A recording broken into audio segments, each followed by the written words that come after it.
अस्सलाम वालेकुम। क्या हाल चाल, उम्मीद करते हैं कि आप खैरियत से होंगे और हमारी दुआ है कि आप हमेशा खुश रहें, हंसते और मुस्कुराते रहें और इसी तरह में अपना प्यार दिखाते रहें। बिल्कुल जी, मेरा नाम मुअज्जम अली, मैं तारिक महमूद, मैं मोहम्मद यूसुफ। तो आज हम जिस वीडियो पर रिएक्ट करने जा रहे हैं, वीडियो का टाइटल है केदारनाथ यात्रा इन विंटर।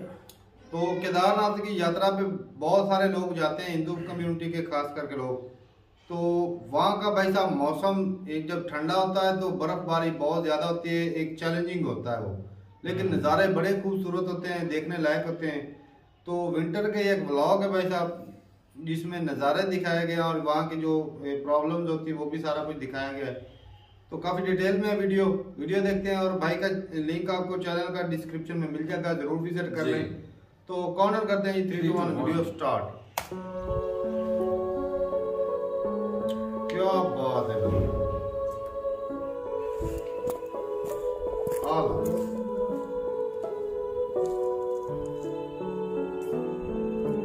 चला भी नहीं जा रहा। क्या बात है,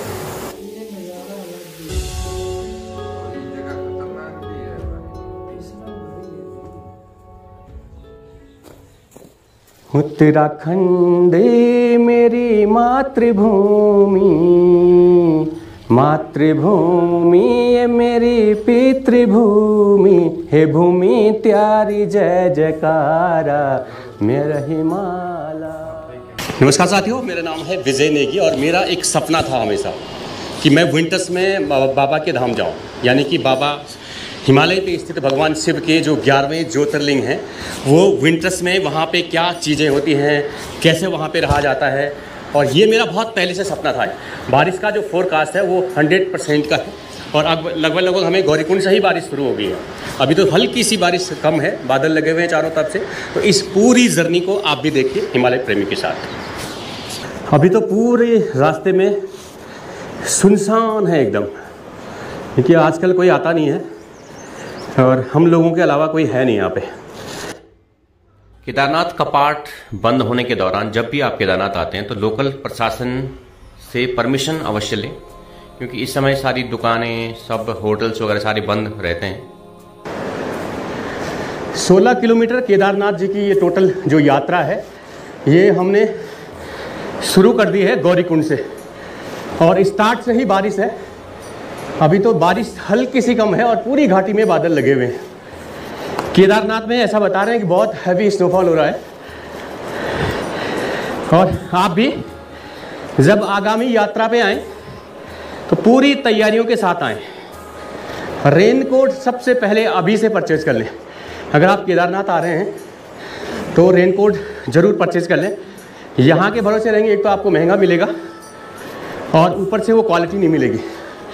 और हमेशा प्लास्टिक का जो रेनकोट है उसे अवॉइड करें, सिंगल यूज प्लास्टिक को प्लीज़ अवॉइड करें। बहुत बड़ी गंदगी उससे केदारनाथ धाम में हो रही है कि जाते हुए अधिकतर लोग उसको फेंक के जाते हैं और उससे पूरे धाम में गंदगी हो जाती है। बहुत बढ़िया जी, बहुत बढ़िया, सही बता रहे हैं सर।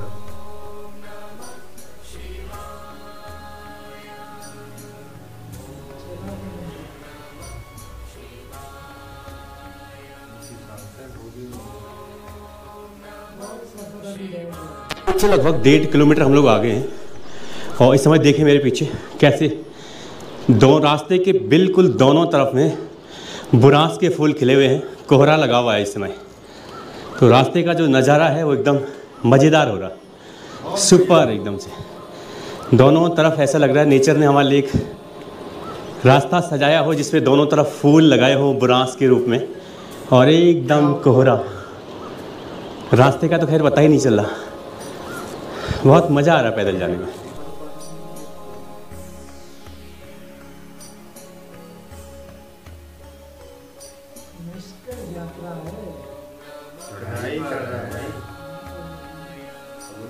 चलने से पता चल रहा है कि एक कदम मुश्किल है, ऊपर से मैंने वजन भी थोड़ा सा अपना सामान का वो जो उठाया हुआ है, वो हर कदम सोच के रखना पड़ता है। 16 किलोमीटर चल के जाना है। गौरीकुंड से जो पहला पड़ाव होता है वो होता है जंगल चट्टी का और लगभग 3.5 किलोमीटर के डिस्टेंस पे अब मैं आ चुका हूँ। जंगल चट्टी। छोटा सा टी पॉइंट है ये। यहाँ पे छोटे छोटे होटल रहते हैं सीज़न। अभी तो सारे होटल बंद हैं, लेकिन चाय पानी और जो फर्स्ट एंड एड के लिए एक छोटा सा मिनी हॉस्पिटल भी यहाँ पे रहता है। जिसको कोई प्रॉब्लम हो गई, सांस की प्रॉब्लम हो गई, तो पहला पड़ाव ये है जंगल चट्टी। मैं बारिश में आया था तो ये मेरे पीछे ठीक बहुत शानदार एक झरना था और क्या मस्त लगता है एकदम से। अभी इसमें पानी है नहीं थोड़ा भी।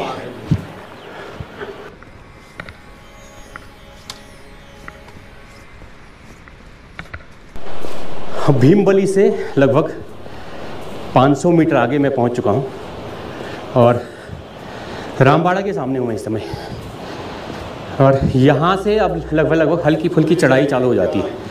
अभी तक तो चढ़ाई नहीं थी, रास्ता लगभग जिगजैग था और बहुत ज़्यादा चढ़ाई नहीं थी। लेकिन यहाँ से अब जो लिंचौली है 5 किलोमीटर वहाँ तक चढ़ाई है और उसके बाद फिर 5 किलोमीटर केदारनाथ है लिंचौली से।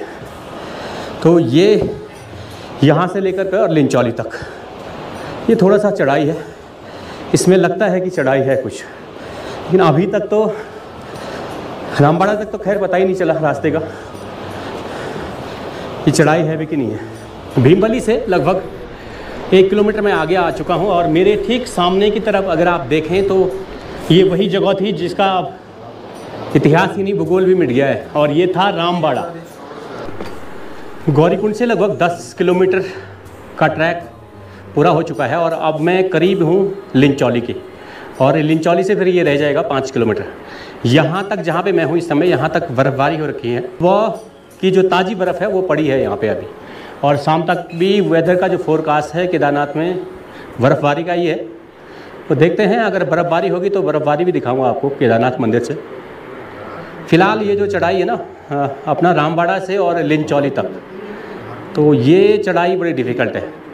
तो जब भी आप पैदल आएँ, एक तो अपना ट्रैक बैग पैक ज़रूर कर लें, कि कई बार लोग गलत बैग ले आते हैं। मैं आपको दिखाता हूँ, ये देखिए, मैंने पिछले साल देखा था, ये देखिए लोग इस टाइप के भी बैग ले आते हैं। तो ये बैग आपको बहुत डिस्टर्ब करेंगे, इसलिए आप ना बैग पैक, जैसा मेरा बैग पैक आप देख लीजिए प्रॉपर। और यहाँ पे केदारनाथ में क्या होता है, चाहे मई जून हो या जुलाई अगस्त हो, जुलाई अगस्त तो खैर रेनी सीजन रहता ही है, लेकिन मई जून में भी लगातार 12-1-2 बजे के बाद लगातार कंटिन्यू बारिश होती है। तो बैग का कवर ज़रूर लें, बैग पैक लें, बैग का कवर ज़रूर ले लें। और पैदल चलने के लिए ट्रैक शूज़ बहुत ज़रूरी है। हो सके तो जीन्स अवॉइड करें, ट्रैक पैंट पहने, क्योंकि जीन्स में चलने में आपको प्रॉब्लम होगी, तो इसलिए एक अच्छी सी ट्रैक पैंट ले लें।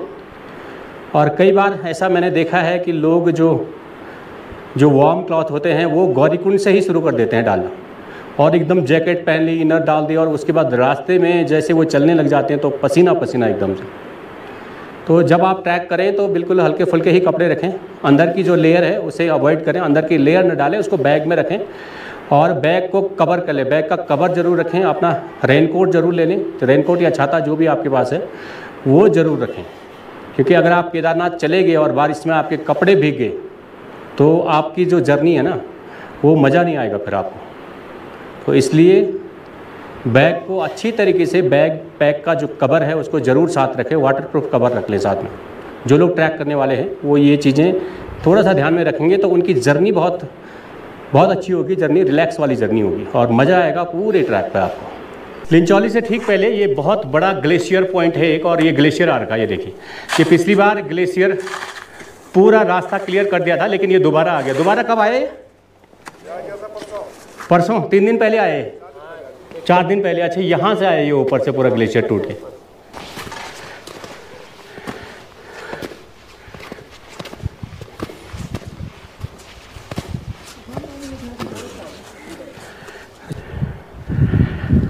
गौरीकुंड से लगभग 10 किलोमीटर चल के फाइनली मैं पहुंच गया हूं लिंचौली।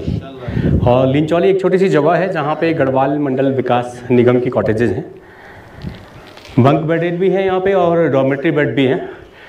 और यदि आपको भूख लगती है, आप लंच या डिनर के टाइम पे यहाँ पे आते हैं, तो यहाँ पे बहुत अच्छी एक फैसिलिटी है। गर्मा गर्म आपको खाना मिलेगा, मात्र 200 रुपये में आपको लंच डिनर मिल जाएगा और 100 रुपये में आपको यहाँ पे ब्रेकफास्ट मिल जाएगा। ये सुविधा है गढ़वाल मंडल विकास निगम की। यहाँ पे आके आप कभी भी लंच, डिनर या ब्रेकफास्ट कर सकते हैं।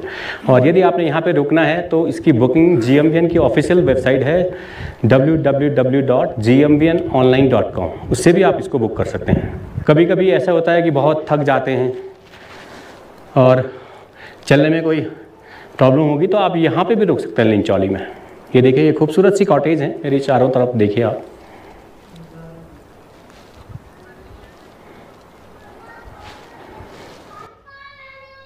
लिंचौली में लंच हुआ और उसके बाद अब आगे बढ़ रहा हूँ। रास्ते में सीज़न के टाइम दोनों तरफ हर 100 मीटर पे, 150 मीटर पे चाय पानी की दुकानें रहती हैं, खाने पीने की दुकानें रहती हैं। तो सीज़न के टाइम पे तो खैर कोई दिक्कत नहीं होती है, लेकिन आजकल तो यहाँ परमिशन ही नहीं है किसी को आने की, तो कहीं दुकानें वगैरह कहीं नहीं है।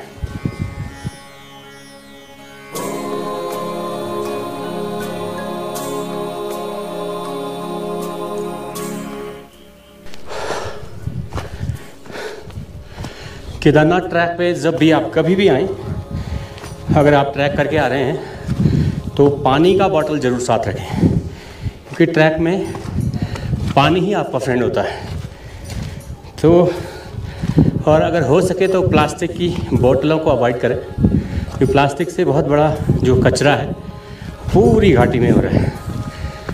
तो हम लोगों ने तो खैर थर्मा स्टील की बोतल परमानेंट रखी रहती है, और कुछ एनर्जी जो बार होते हैं, वैसे तो सीज़न के टाइम पे हर जगह आपको मिल जाएंगे, एनर्जी बार हर जगह पे आपको मिल जाएगा, लेकिन फिर भी कुछ ड्राई फ्रूट्स और 1-2 एनर्जी बार अपने बैग में डाल के ज़रूर रखें।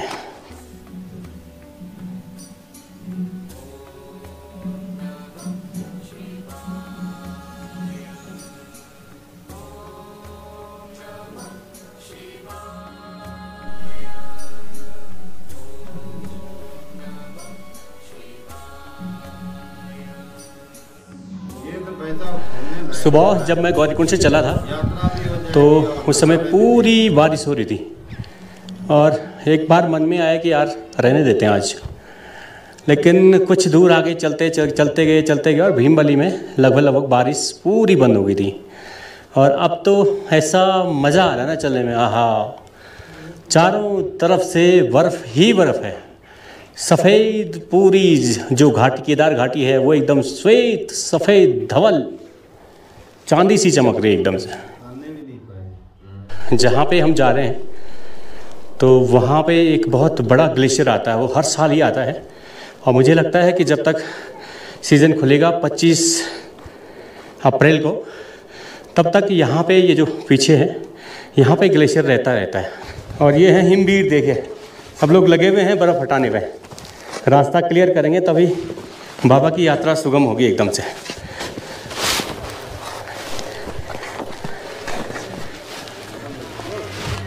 रुक जाओ भेज रहे हैं, मेरे ऊपर मत डालना बर्फ़, एक बेलचा बर्फ़ डाली दो, कोई दिक्कत नहीं है।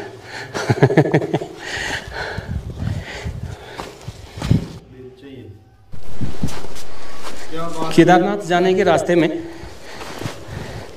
वैसे तो भैरव ग्लेशियर ही मेन रहता है, लेकिन इस समय 2-3 ग्लेशियर नए आ गए हैं। एक तो यही है जिसके ऊपर हम चल रहे हैं, और ये बहुत बड़ा ग्लेशियर है। मुझे लगता है कि काफ़ी टाइम लग जाएगा इसको बर्फ़ हटाने में। 1.5 किलोमीटर आपकी हिंदी में लिखा है, समझ नहीं आई। 3.5 किलोमीटर है। मैं पहुंच गया हूं भैरव गधेरा में, और सबसे जो खतरनाक डेंजर जोन केदारनाथ का जो होता है हमेशा सीज़न पे, यही ग्लेशियर होता है। भैरव गधेरा पे ग्लेशियर मई जून ये लास्ट तक रहता है, लगभग पूरे साल भर ये ग्लेशियर रहता है यहाँ पे। और ये देखिए, ये पूरे लोग लगे हुए हैं इसको काटने पे, काफ़ी हद तक इन्होंने काट भी दिया इसको, तो ये बिल्कुल तैयार होने ही वाला है अब।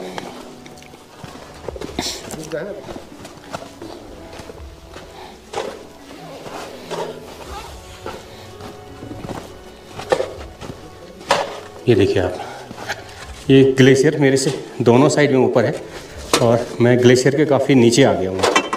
आइए, ये देखो,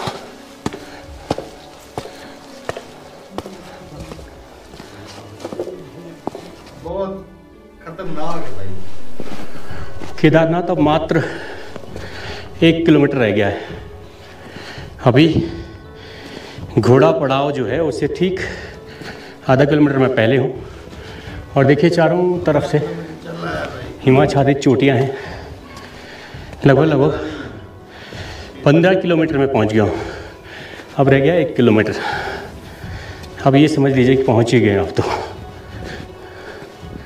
हाँ, मज़ा आ गया ट्रैक पे।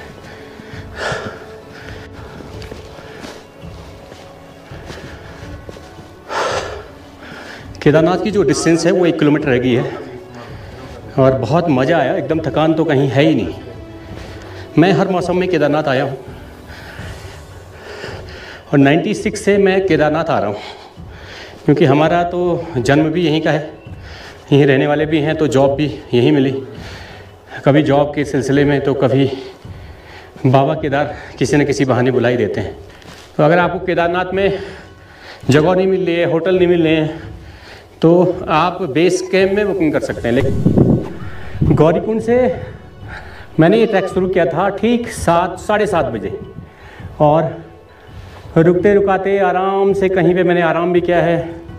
1-2 जगह जब हमारा लंच बना, ब्रेकफास्ट बना, तो वहाँ पे काफ़ी टाइम लगा।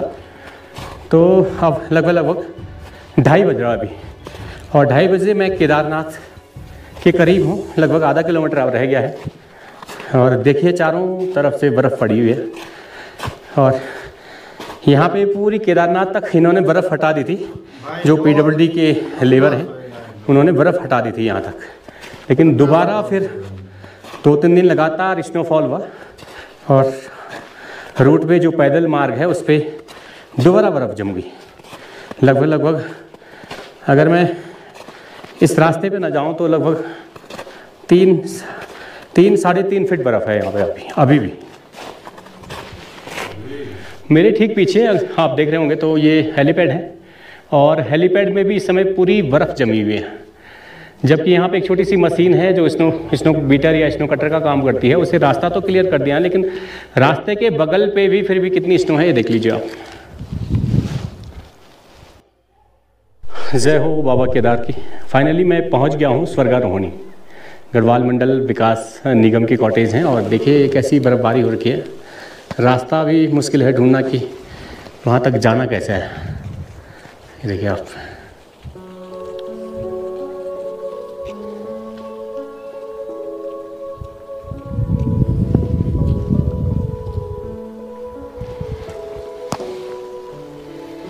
कि अगर मैं इस बर्फ़ से अंदर जाता हूँ तो लगभग ये 4 फीट बर्फ़ है, मतलब मेरी कमर से ऊपर तक आएगी। तो बीच में रास्ता बना रखा है। यहाँ की जो बर्फ़ है मंदिर तक क्लियर कर दी है लेबर ने। देखते हैं अंदर जाने का रास्ता कहाँ से मिलता है। हिमालय में स्थित भगवान शिव के 11वें ज्योतिर्लिंग केदारनाथ जी, जहाँ पे भगवान शिव ने पांडवों को भैंस के पिछले धड़ के रूप में ज्योतिर्लिंग के रूप में दर्शन दिया था, वहाँ पे आज 26 मार्च है, मैं पहुँच चुका हूँ वहाँ पे। और मंदिर के बिल्कुल फ्रंट पे वीडियोग्राफी थोड़ा सा ITV वाले मना कर रहे हैं, तो मैं दूर से ही वीडियो बना रहा हूँ।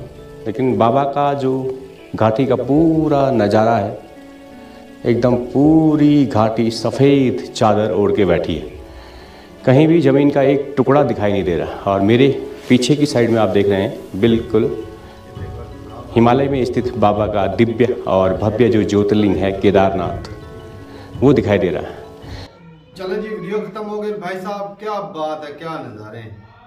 ये मैंने पहले भी वीडियो देखी है केदारनाथ यात्रा की, तो काफ़ी लोग जो हैं वो जाते हैं। पहले तो जो वीडियो देखी है उसमें अक्सर ना गर्मियों में लोग जाते हैं, तो वो खच्चरों और घोड़ों के ऊपर। और भाई साहब जाना भी गर्मियों में ही चाहिए, ये तो मौत को बुलाने वाली बात है भाई। इतनी 4 गर्मियों में गर्मी भी बड़ी लगती है ना, क्यों बारिश नहीं होती? 12 बजे के बाद वो बोलते हैं बारिश रहती है। बारिश होती फिर गर्मी कहाँ से आए? ये है कि भाई अब इतनी बर्फ में यार सांस लेना ही मुश्किल है। इतनी बर्फ के अंदर गर्मियों के अंदर ही भाई साहब मेरे ख्याल में तो नहीं। तो भाई साहब की हिम्मत है। लेकिन ये है कि नज़ारे, अगर बंदे एक यात्रा हो जाती है और एक बर्फ के नज़ारे देखने के लिए तो है। हाँ, बंदे की तफरीह भी हो जाती है, रिस्क तो है भाई। साफ जारी इसमें कोई, लेकिन जो है ना ये एक बात है कि अकेला सफर नहीं करना चाहिए जी। ये भाई साहब तो अकेले थे और खतरनाक था। साथ में 2-4 बंदे हो, दोस्त यार हो, चाहे फैमिली वाले ही हो जी, लेकिन अकेले सफर करने का मजा भी नहीं आता। अगर बंदे एंजॉय करना हो तो यात्रा की यात्रा ग्रुप एंजॉय भी हो जाएगा और आपकी यात्रा भी हो जाएगी। बिल्कुल वो बहुत बढ़िया। लेकिन ये है कि अभी जो देखा जाए रास्ते जो देखें, हालांकि पहाड़ी रास्ता है भाई साहब, खतरनाक है, लेकिन तुमने ये नोट किया कि उन्होंने पूरे रास्ते बनाए और साथ में भाई साहब बाढ़ भी लगा रखी है। सरकार ने जैसे भी है भाई साहब, उन्होंने काम बहुत बढ़िया कर रखा है, पूरा रास्ता बना के दिया है भाई साहब, चाहे जैसा भी है। अब तारक साहब जाते हुए रास्ते में तूफान आ जाए, बर्फबारी तेज से शुरू हो जाए, ग्लेशियर देखा 2-3 तो ग्लेशियर रास्ते में आते हैं, गिर पड़े, हटा रहे थे वो तो गिरते। बर्फबारी इतनी 4-4 फुट तो बर्फबारी हो रखी है। वही कह रहे हैं ना कि खतरनाक है भाई ये चीज सर्दियों में, और फिर ऊपर से एक अकेला बंदा। हाँ ये कि वो जो भाई रास्ते में जो दिखा कि वो कुछ बंदे जो है वो बर्फ हटा रहे थे, वो अपनी मदद आपके तहत हटा रहे थे, या फिर वो उनकी एक होता है ना बंदे किसी की, वो सरकार ने कुछ लोग रखे होते हैं वो ड्यूटी के लिए, वो सिस्टम था, या फिर वो अपनी मदद आपके तहत जो है वो उनको बेलचे मिले और वो काम हो सकता है वो यात्रा वाले लोगों के लिए आसानियां पैदा कर रहे हैं। हाँ ये भी है, क्योंकि जिस तरह के उनके बैग वगैरह थे ना, वो मैं तो समझ रहा हूँ कि वो भी यात्री थे और उन्होंने कहा कि भाई, क्योंकि एक बंदा जिस अच्छे मकसद के लिए जा रहा था ना, उसका यही मकसद होता है भाई साहब कि मैं ना किसी इंसानियत की भलाई करूँ, कुछ ना कुछ अच्छा काम कर दूँ। तो रास्ता जो है वो बनाना बहुत बड़ा अच्छा काम है, इंसानियत की भलाई के लिए काम होता है। तो हमें तो ये भी सिखाया गया कि भाई साहब अगर आपने रास्ते से कंकर हटाया जो किसी को तकलीफ दे रहा है, वो भी भाई नेकी है आपकी। तो ये तो भाई इतनी ज्यादा बर्फ हटा रहे तो भाई नेकी का काम कर रहे हैं, ऐसी बात है। तो बाकी ये है कि जिस तरह ये यात्रा जो है 16 किलोमीटर की है, वैसे एक दिन में इतना चलना। एज काफी थी भाई साहब की, लेकिन हिम्मत। हाँ 40-50 अरे नहीं 40 प्लस थे ये, ऐसी बात 45 प्लस होगी। तो अरे नहीं लगातार मुसलसल चलते हैं 16 किलोमीटर। लेकिन तो देखो वो भाई साहब हैं भी तो उसी एरिया के अंदर, वो कौन सा पहले मरतबा इधर आ रहे हैं। हाँ ये है कि वहाँ के लोकल है, लोकल बंदे पे चढ़ाई चढ़ना आसान होता है। एक बंदा ऊपर से हो ना, वो मैं एक वीडियो देख रहा था, हमसे तो ना हो पाए इतना। घोड़े आए हुए थे, घोड़े इंडिया में आए हुए थे। अच्छा। मेरे ख्याल में कुछ पहाड़ी इलाकों में कुछ इलाके ऐसे हैं इंडिया में, वहाँ पे जो बकरियां ना वो दरख्तों के ऊपर चढ़ जाती है। अच्छा। बकरियों की एक नस्ल है, वो बंदे इस तरह हैरानगी के साथ देख रहे थे, बार बार तस्वीरें हैरानगी के साथ। बकरियां दरख्तों पर चढ़ेंगी, बकरियां दरख्तों के ऊपर और चोटियों के ऊपर चढ़ी थी। कमाल है। एक तो थे ना वो चौड़े दरख्त थे भाई साहब, ऐसा नहीं कि वो लंबे दरख्त थे, भाई चौड़े दरख्त। यार जिस तरह के भी थे तो दरख्त ही। हाँ। जमीन से तो ऊंचे कम से कम चलो 10 नहीं तो 5-7 फीट तो ऊंचे होंगे ही ना, चौड़ाई के हिसाब से भी देखा जाए तो। नहीं ज्यादा ऊंचे थे, 10 फुट होंगे। ज्यादा ये हाइट कम है। हाँ ये है कि भाई, लेकिन उनकी वो ग्रिप होती है, उनके वो एक होती है ना नस्ल की वजह से। यहाँ पे अक्सर जो होते हैं ना वो करतब करने वाले, वो जो पहाड़ी बकरे थे उनका वो चूज करते हैं, वो लंबे सींगों वाले। वो तो पता है एक छोटे से एरिया के ऊपर वो भाई साहब वो उसके चारों बैलेंस कर लेते हैं। ये होती है वो नस्ल होती है ऐसी।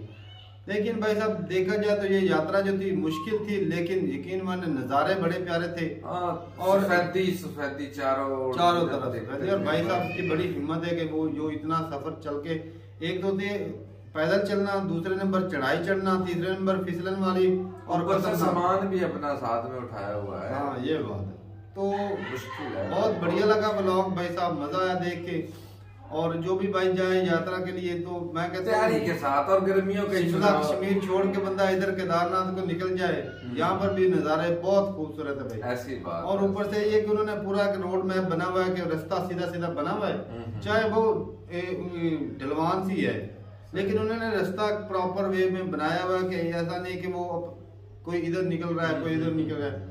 उन्होंने एक रास्ता रोड तय बना हुआ है, वो उसके ऊपर चल के जा सकते हैं। लोग आते जाते रहे हैं और ऑटोमेटिक पता चल जाता है ये रास्ता है ना, कि 3-3, 4-4 फुट के ना बर्फ पड़ी, फिर भी वो जा रहे हैं। तो जिस जगह पर ज्यादा बर्फ, उस जगह पर गवर्नमेंट ने कुछ ज्यादा ऊंचे वो बोर्ड लगाए ताकि पता पता चले बीच के आजू बाजू के अंदर ही रास्ता है, हाँ भटक ना जाए कहीं से। सही बात है, और अच्छा काम कर रखे हैं। तो ठीक है भाई, और ये भी जरूर बताइएगा कि ये किस्म का होता है ना, वो मेला हर साल लगता है कि इस तारीख को जी, इस तारीख तक ना जो यात्री है वो बहुत ज्यादा तादाद में जाते हैं, वो भी बताइएगा कमेंट सेक्शन में। बड़ा ही प्यारा। एक और बात में जैसे कि आप लोग और मंदिर भी हमने देखे हैं, उसके अंदर सारी वीडियो शूटिंग करने देते हैं, लेकिन इस वाले की ना करने दी गवर्नमेंट। नहीं वो मेरे ख्याल से नहीं परमिशन ही, भाई थक गया था पीछे इतना उनका ब्लॉग मुकम्मल हो गया था। वो एक नेक्स्ट में शायद अगले ब्लॉग में वो होता है ना कि एक धार्मिक स्थल है भाई साहब, और आसपास का एरिया उसको नहीं कैप्चर करने देते, कोई हमला भी कर सकता है, 100 सिक्योरिटी रीजन होती है। बिल्कुल वो अच्छा, मैंने सुना था कि यहाँ पर एक दफा बहुत ज्यादा बाढ़ आई थी और एक बड़ा पत्थर था जिसकी वजह से ना वो आने के जो होता है ना वो बहाव अचानक से होता है, वो अचानक बड़ा पत्थर आ गया और जिसकी वजह से ना वो केदारनाथ का जो है ना वो वो बच गई, और जो कई घर भाई साहब जो थे बह गए, और हर साल कई दफा नुकसान हुआ है, तो ठीक है भाई, अपनी राय जरूर बताइएगा कमेंट सेक्शन में, और जरूर बताइएगा भाई साहब ये ज्यादातर जो यात्री है वो किस मौसम में जाते हैं, और जो साल भर में जो है कितने यात्री जाते हैं हर साल। तो ठीक है भाई, मिलते हैं वीडियो के साथ, तब तक के लिए इजाजत दें, अल्लाह हाफिज।